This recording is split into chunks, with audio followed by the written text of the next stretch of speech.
एक छोटे से शहर में दो दोस्त राहुल और दीपक रहते थे। राहुल एक मेहनती और ईमानदार लड़का था, जबकि दीपक चालाक और शरारती था। दोनों का बचपन का साथ था और वे हमेशा एक दूसरे की मदद करते थे। एक दिन शहर में एक बड़ा मेला लगा। मेले में तरह तरह की दुकानें, झूले और खेल थे। राहुल और दीपक ने सोचा कि उन्हें मेले में जाना चाहिए और वहां का आनंद लेना चाहिए। वे दोनों मेले के लिए निकल पड़े। मेले में पहुंचकर उन्होंने कई मजेदार चीजें देखीं। तभी उन्हें एक दुकान दिखाई दी जहां एक बूढ़ा आदमी एक जादुई किताब बेच रहा था।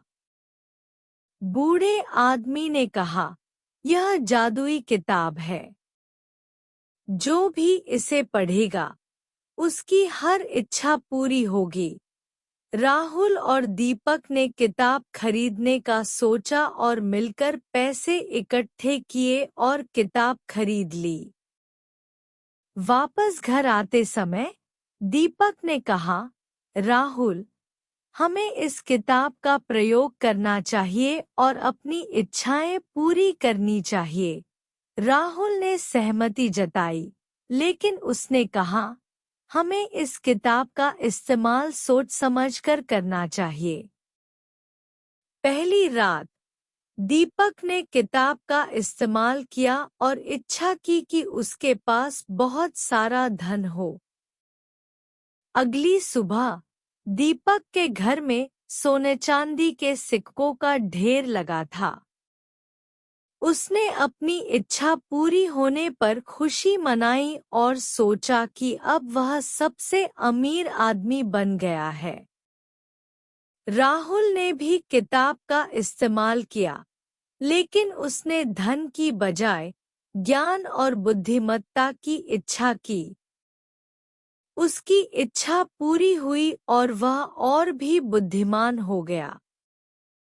उसने अपने ज्ञान का इस्तेमाल करके लोगों की मदद करना शुरू कर दिया। कुछ दिनों बाद दीपक को एहसास हुआ कि केवल धन से खुशी नहीं मिल सकती।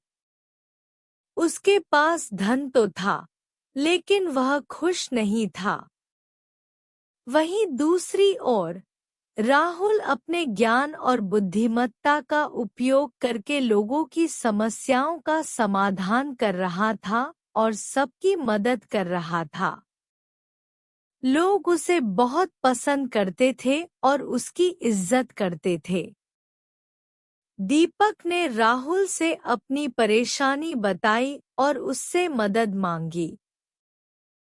राहुल ने कहा, "सच्ची खुशी दूसरों की मदद करने में है, न कि केवल धन इकट्ठा करने में। हमें अपनी इच्छाओं को संतुलित तरीके से पूरा करना चाहिए।"